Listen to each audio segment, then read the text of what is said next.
Hello, everyone, and welcome to Musing, music for the adventurous listener here on CJSW 90.9 FM in Calgary and on all your favorite podcast platforms.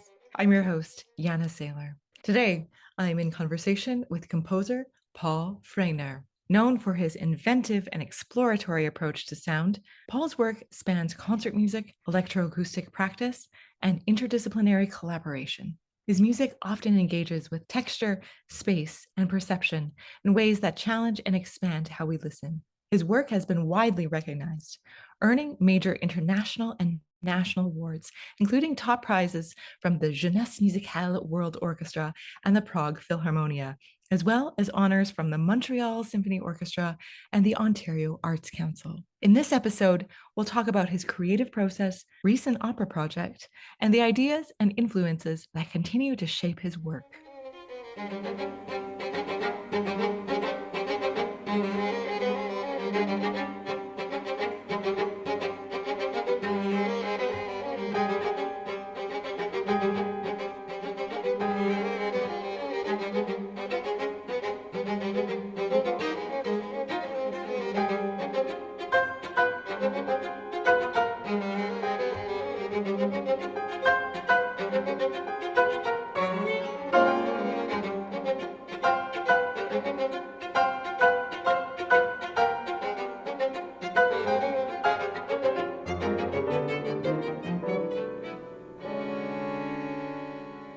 Welcome, Paul. It's really great to have you in conversation here on Musing. So for folks that are just discovering your work, how would you describe yourself as a composer and a creator? As a composer and as a creator, it's interesting because composition, it's a very internal process. We tend to be solitary creatures. But as far as what I do, I often do try to reflect on some things that are going on around me in the world, and sometimes in social contexts. I often try to find something that, well, of course, like anybody, really, something that grabs the imagination, something that piques interest. Sometimes it could be natural phenomena that I find particularly interesting.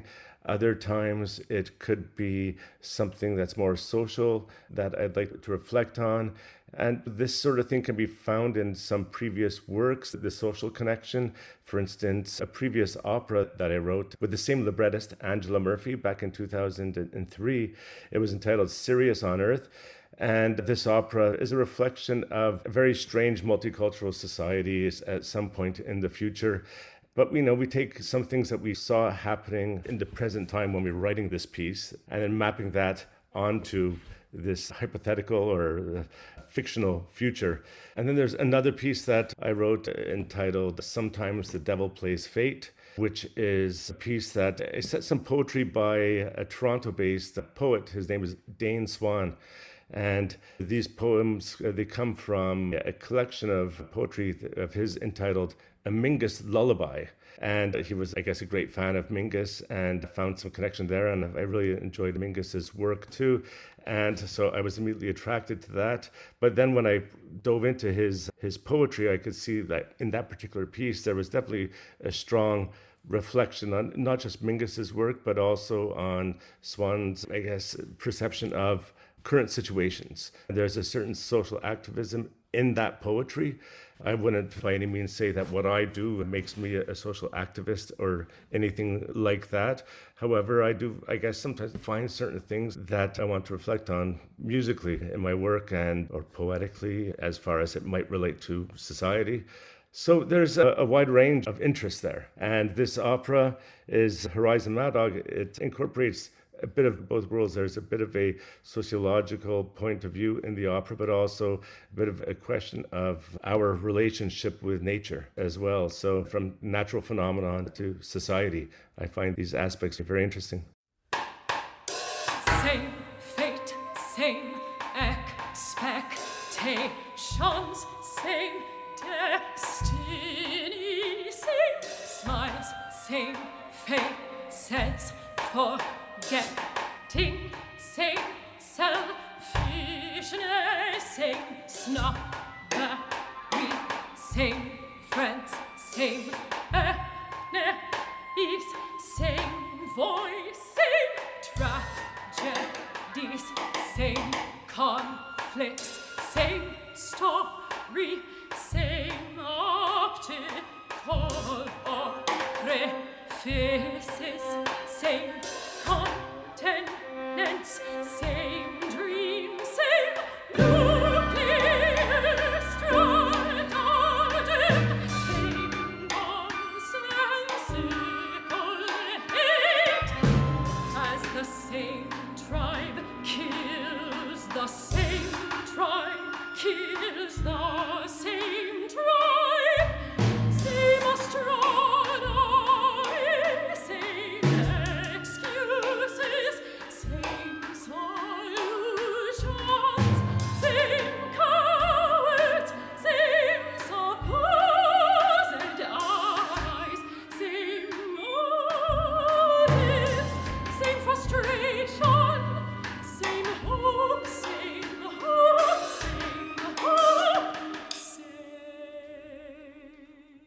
How did you become a composer and develop your musical voice? I always liked writing music, and even going back to early memories from when I was a child, I did not come from a family that was terribly musical. Neither of my parents played music, but my brother played a bit of guitar, and he was also a huge music fan, and he collected albums, and I didn't realize how lucky I was at the time. But he just had a huge record collection, and he allowed me full access to it. I spent a lot of time listening to that music. That was fascinating. But from the time when I was a child, I used to just take up some staff paper and write some notes down. And my mom, who could not read music, would look at it and I say, "Mom, what did I write?" And she'd just make up something. And she had me completely fooled. I was certain that, oh, yeah, I wrote that. That's mine. But at that time, I didn't really think that made me a composer. Later on in university, or in CEGEP, I came from Montreal and applied for the music program. And then I decided to apply for composition at McGill. And I was lucky enough to get in. And gradually throughout that process, through studies and getting the chances to write for different combinations, I guess set me on a path. Composers, we've got our bag of tricks, or various bags of tricks that we use. And I'm a composer who has a lot of interests, like musically, and I like alluding to various styles of music. But one thing I'm not so interested in, I decided to some point, was that I didn't want to be like changing styles when I might be alluding to other things. I did not want to be changing the way I do things. And so I decided to just focus on developing a certain way of approaching what I do and create something that's rather unique. You could think of it as a craftsman who's got a certain bag of tools that he might be using, and that might be different from anyone else's. And so I decided to operate on the level of musical language, but try to create something that was flexible. And that would allow me to maybe refer to this or that. If I want something to be rocking, it can be rocking. If I want it to be introspective and elegiac, it can do that as well, but without changing the way I do things in a way. So that was what I was interested in doing. And sometimes when I hear people reflect on what I do, they will say, "Oh, I'm hearing a bit of this or I'm hearing a bit of that in the music." So I tend to think that it must be working on some level.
Were there particular influences, like other composers or instructors or mentors that were instrumental in helping you develop in that way? Oh, yeah, absolutely. And the list goes on. I'd say Denis Boulian was one that helped me tremendously. And in that regard, and John Rea and Brian Cherney, these are mentors that I worked with during my compositional studies. Alcides Lanza. And then there's other composers whose work I find influential. Ligeti, Takamitsu, Karen Rehnqvist, Sariaho, many composers whose works I find fascinating. And then there's other artists too in other genres, not just contemporary classical music. There's jazz artists, there's rock artists, pop artists, synth groups and things like this, Kraftwerk. And I guess I can't help but like a good thing when I hear it.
Talk to me about some of your most influential collaborations, whether that be with individual artists, or you mentioned Angela Murphy, a librettist you've collaborated with on several projects. Were there some really productive and fruitful collaborations that have really resulted in your voice as a composer and in these significant milestones in your career?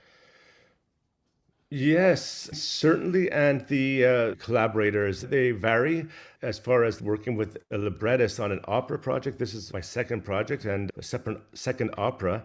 And both operas were done with Angela Murphy as the librettist. I love her wit and her facility with text, and she's just amazing. And other lyricists that I've worked with have not really been so much at the collaborative stage. It's more like I've looked for poetry and I found poetry, then I've asked for permissions to set their work. So it's less of a collaborative relationship in these regards. Like, for instance, with Dane Swan, I was really setting texts that he'd already written. And similarly, another poet that I've set a fair amount is Michael Simmons Roberts, a British writer. And his texts are metaphysical in his approach. But again, in the couple pieces in which I've set his texts, I've set texts that are already existent. But other collaborators that have been very important for my career are really performing organizations. For instance, sound streams in Toronto. I've worked with them at least 5, if not 6 times on some major works. And Lawrence Cherney, he has a knack for throwing curveballs at you. And for instance, at one point he said, "Oh, Paul, I'm looking to program a concert with the Griffin Trio and a chamber orchestra from Germany. And would you be interested in writing a piece on the theme of the 20th anniversary of the fall of the Berlin Wall?" And similarly, he also at one point invited me to write a piece for choir and orchestra on the theme of the 7 last words of Christ. And again, it was one of these things that sort of makes you take a step back and think about it for a moment, because these are not just things that you can easily say yes to. And because these are big topics, and in each case I did say yes, and I'm happy that I did so, and these pieces turned out to be major pieces for me.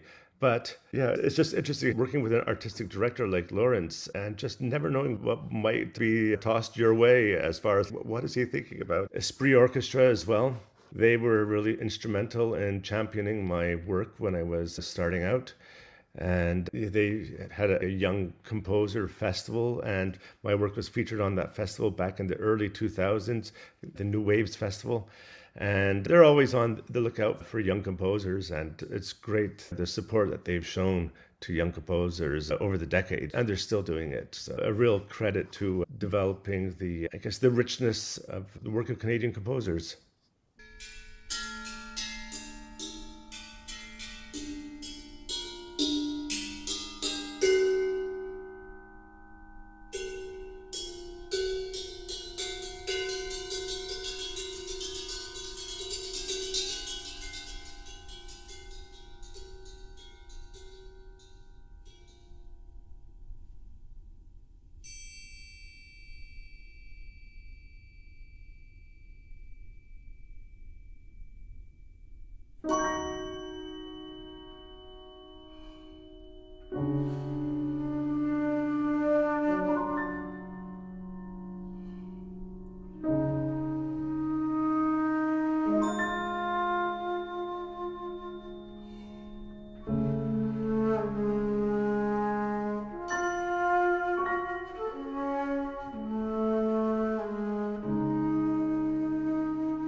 We've touched on it a few times. This is your one-man trilingual opera in English, Yes. Welsh, and French. French. Yeah. So can you give us a rundown of this work? And we'll play excerpts as we go through, but so folks have some context. Tell us about the concept and how it came to be. There is a collaborator that I have who's the singer on this. His name is Jeremy Hugh Williams. He's a Welsh baritone, and we worked together previously on the opera Sirius on Earth. He played the role of Arthur Major in that opera production back 2003, and we stayed in touch. And then at some point, he, I guess, again, a collaborator who pitches a bit of a strange idea. And he said, Paul, I'm thinking about a trilingual opera in English, French, and Welsh. Are you interested? I do speak English and French. Clearly, I speak English.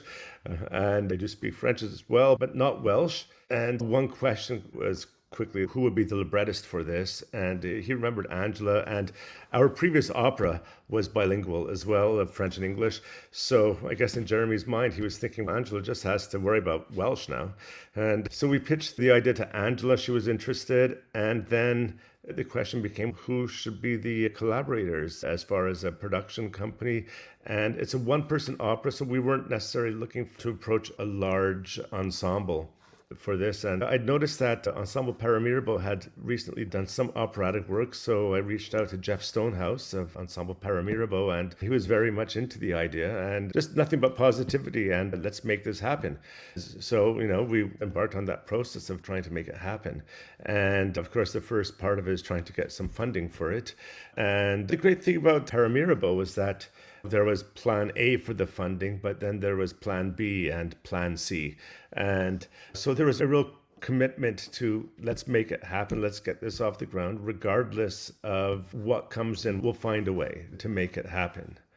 So that's the background as far as putting the creators together on this project. And then there was the matter of, okay, now what? Now we have to write this opera. And so Jeremy had suggested something along the lines of, it's a one-person show, and so there was this historical Welsh prince, historical or legendary or mythological, and his name was Madog.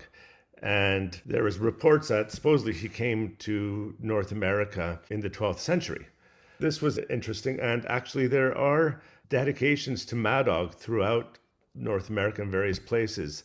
And in Ontario, not so far from Toronto, there is a town called Madog. But there's also other tributes to him in the United States. And I remember hearing something about Mexico as well. But we weren't really interested in setting something in the 12th century. So what we decided to do was to set it in the future. And it's called Horizon Madog. And the main character is Madog. And he believes that he is a descendant of this ancient legendary Welsh prince. Whether he is or not, is we don't entirely know, but the important thing is that he believes it. And it's set at a time in which the cataclysmic events have already happened centuries earlier, and there's been widespread flooding, and geomagnetic storms have decimated the communications. And so the human population is reduced. Continents are now mostly high islands where there was highlands. And there's not so much communication happening between peoples of different areas. The action takes place in what was once Quebec on an island called Île Mont qui Tremble, the island of the mountain that trembled. And so it's a bit of a reference to Mont Tremblant, just north of Montreal. It's an island society, and he's an elder. And this is an isolated society in a place in which people speak a mix of the three languages. And Angela Murphy, she was inspired by Chiac of New Brunswick, where they speak a mixture of French and English, and it's all completely interwoven. And her idea was to create a libretto in which all three languages were interwoven continuously. So it's not like, here's the French section, here's the English section, here's the Welsh section. No, in any stanza of poetry, it's a mix of all three. This was inspired by her grandmother when she was growing up, who was from that region of New Brunswick, and from what she heard. So that's a bit of the background. And Madog, in his island community, they're very much of an environmentally conscious organization, and they recognize what led to the cataclysmic events and all of the technology and the pollution and everything that humanity had previously done to the planet that led to the situation that caused these cataclysmic events. And so they're like really fostering a new way of living and as really one with the environment and really reusing everything. Nothing is wasted in their society. So that's a bit of the background until the transmission is received. And it's a radio transmission that somewhere far, far to the east, there's a society. It's a transmission in Welsh saying that we are rebuilding, we have the new technology, and we're going to rebuild society, and we need people to come and build up this society. And this becomes alarming to Madog, and he's just worried that people are going to make the same mistakes. And so the opera begins with this reception of this radio transmission.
I'm not used to silence.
war, and drown a want of bloated excess.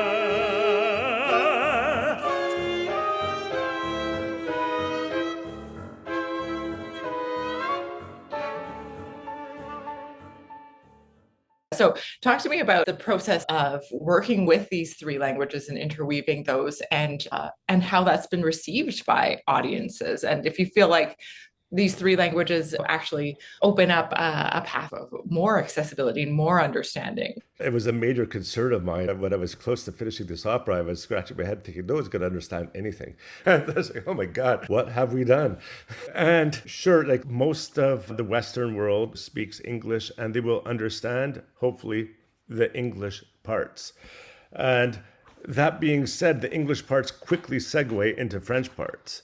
And those French parts quickly segue into Welsh parts. And truth be told, probably the only place where the Welsh would be understood is in Wales, or unless there happens to be some Welsh speakers in the audience. And I think it really comes down to the power of music and for the music to tell the story as well. And because it's not so much a narrative. What's happening at the beginning of the opera is we hear this transmission, and Madog, he's alarmed by it, and clearly he's heard it before, and he's on the precipice. He's standing at the waterfront about to embark on a journey. So it's about a journey, and he's about to try to go solo by boat, a low-tech boat, and to visit other peoples and other places and to talk about their way of living. Or as Angela says in the opera, aliving. And so she does make up some words from time to time. And I think that since it's not really a narrative, it's really about his state of mind when he's about to go on this journey, and he's reflecting on what happened during the cataclysm, what he managed to accomplish in where they live. And he's also has some trepidation for the voyage that he's about to undertake. So it's really a character study and about what's going on between his ears. And I think that the music can help carry along that narrative or that framework, that mood, and tell a certain amount of it. And another thing that helps is that in the production we did have videos as well. Part 2. C'est le signal qui me guide. It is the signal that guides me. Madog sings to Élodie, his dear departed wife, about his restored ship and his plans to sail across the waters, following the radio transmission signal back to its point of origin in what was once Wales. In his dreams, he hears the voice of his namesake, the legendary Welsh Prince Madog of the 12th century, prodding and encouraging him to make the dangerous voyage and to teach his ways to those he encounters. However, he feels torn, as if he is on a bridge of blood that connects him to both his people on Il Mont qui Tremble and those in his ancestral homeland of Wales.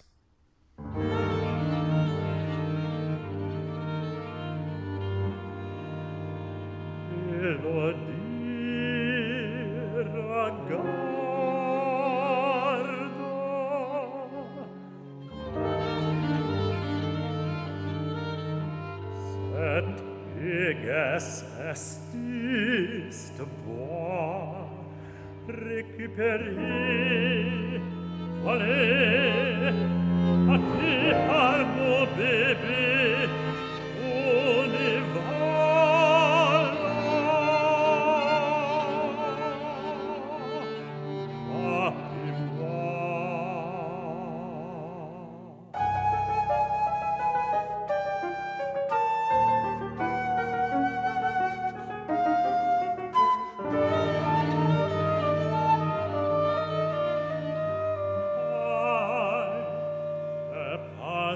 petite que ça,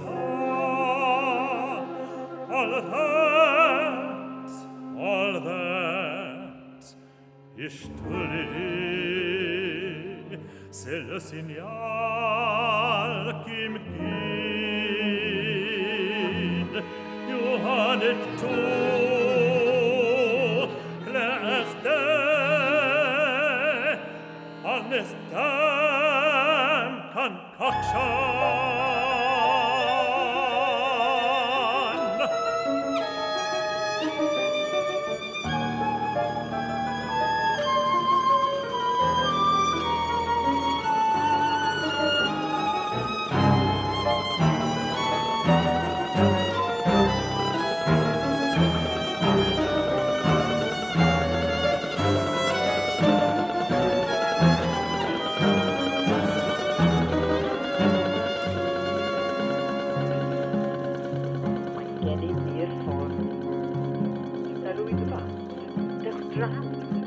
Dimmers chynnu, tyfu, datblygu, hael adeiladu. Mae gennym ni'r technoleg, mae gennym ni'r ffordd. What can they mean but catastrophe? With their tech and tangled airwaves of expansion bullshit. And in dreams, my ancestral namesake, he growls at me. Erir mortir carvur trianis. Erir mortir carvur trianis. Teach them, save them, seek them. Teach them, save them, seek them.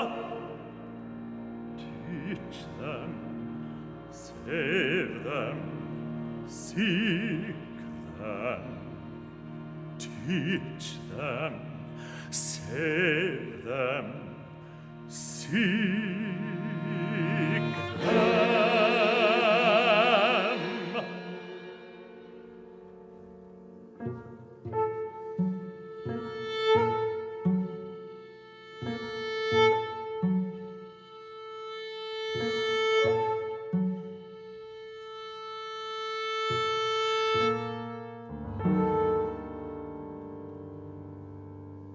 Me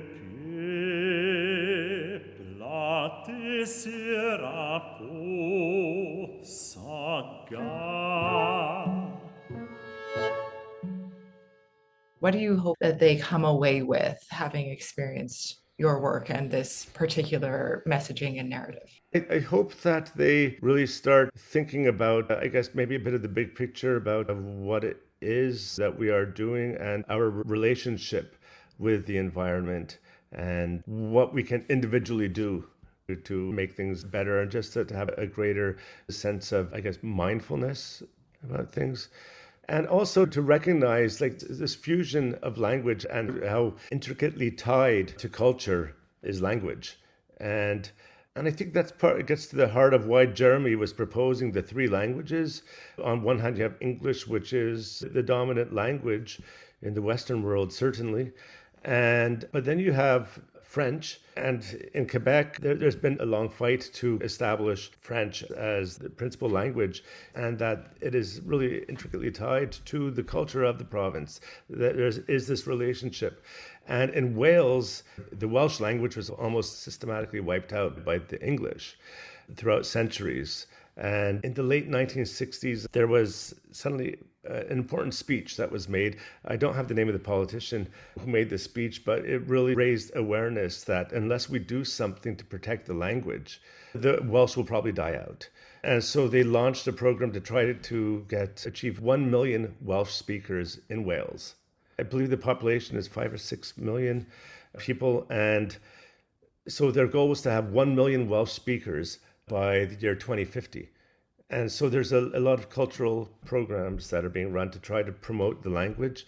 And so there's this parallel between Welsh in Wales and French in Quebec, and that importance. I hope that people think a bit more broadly in terms of culture and just how far-reaching it can be, and how music is one form of culture, but it is related to language as well.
sublime, fertile, fecund, secund vil, sublime, fertile,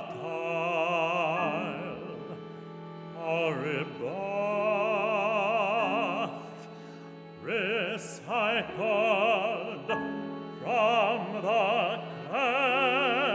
crust of oil gluttons and tech-fucking satellite adulating. One thing that I found fascinating about working on this opera, and just how different it was than the previous opera that Angela and I did, which was a large cast of 8 characters, and as well as a bit of a backing chorus. And it was around 100 minutes long, and in a way, like a lot to accomplish in that opera. There was a real narrative in that. There were relationships between characters, and those relationships had to be developed. And this opera, Horizon Madog, is very different. The libretto is much shorter, and it's just one person's musings and trying to get into that emotional state. And I just found the process of working on it was just very different than the previous one.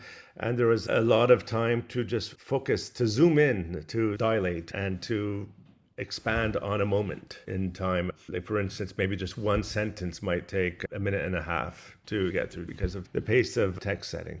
It just allowed for a different type of presentation on the canvas. So if you think of a visual artist who's working on a canvas, you have your dimensions, and this allowed for a different type of perspective on musical dimensions. Part 3. Ni uiduiai. We are the gods.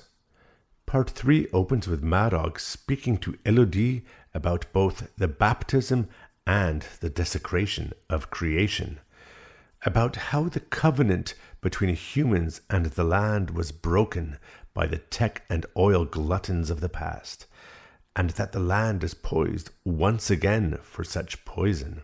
He sings a mantra of sorts on the words, Ce qu'elle veut, c'est nous les dieux. What she wants, we are the gods. It is an affirmation of the power that lives within them to effect change, to shape the world that will be left to future generations.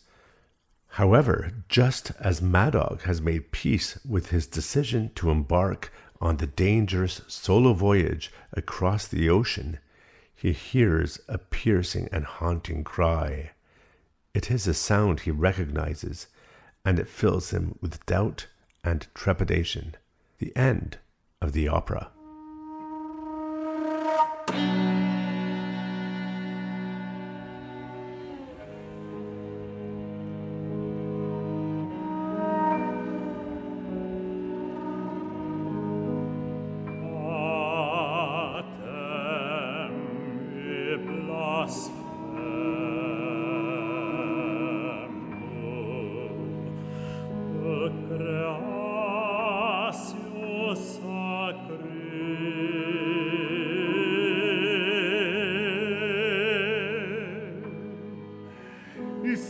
De paradis comme aimé.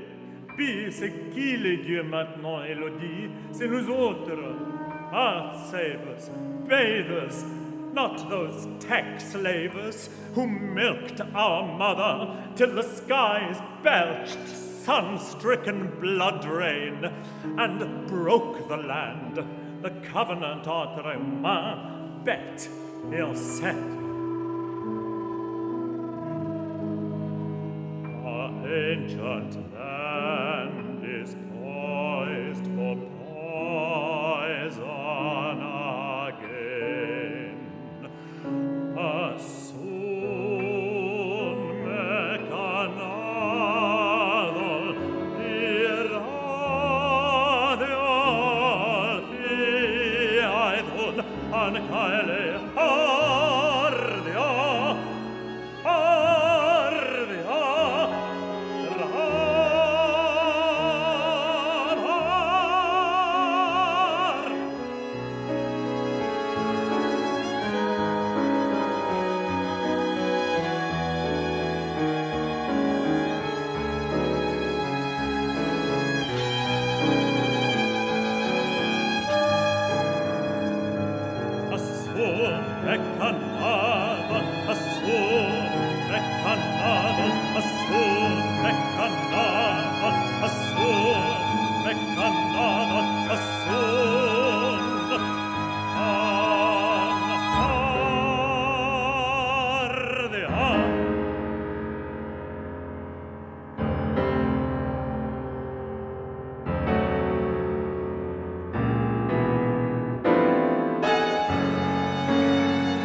Talk to me about what's coming up next for you creatively and what you're working on. I have a couple of chamber music projects that I'll be working on over the next several months. And then I've got another project that I'm still trying to define. It's going to include a chamber ensemble of some sort, but also a fair amount of electronics. I'm thinking of something along the lines of the type of involvement that electronics have in Horizon Madog, because there's a certain amount in that piece, and possibly consulting with a lyricist about that project. But at the moment it is a bit amorphous, so still being defined. But the next immediate projects is a duo for violin and viola and a piece for violin and piano. Those are the two more immediate projects, and then there's just this other thing that is slowly being defined. And I've got also an ongoing series of synthesizer pieces that I periodically add to, and so I'll probably do a few more of those in the near term. Paul Frehner, thank you so much for being my guest today on Musing. It's been such a delight to be in conversation. And thank you so much. It was a real pleasure talking to you.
Nabod chi, tagiwr a wirlan cwrthyrnig, ond nid yw y ffrau I gyda chi.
This has been Musing on CJSW 90.9 FM in Calgary. I'm your host, Janna Sailor. Thanks for joining me for this hour of music, ideas, and inspiration. We acknowledge that this podcast is created and shared across many Indigenous lands and territories, now known as Canada. We honor the First Nations, Inuit, and Métis peoples who have lived on and cared for these lands since time immemorial, and whose cultures, languages, and artistic practices continue to shape this place. As a national organization, the Canadian Music Centre recognizes the diversity of Indigenous nations and territories across the regions we serve, and we encourage listeners to learn about the lands they are on and the communities they are part of. Musing is a production of the Canadian Music Centre Prairie Region. Until next time, thanks for listening and for supporting Canadian artists. Take care.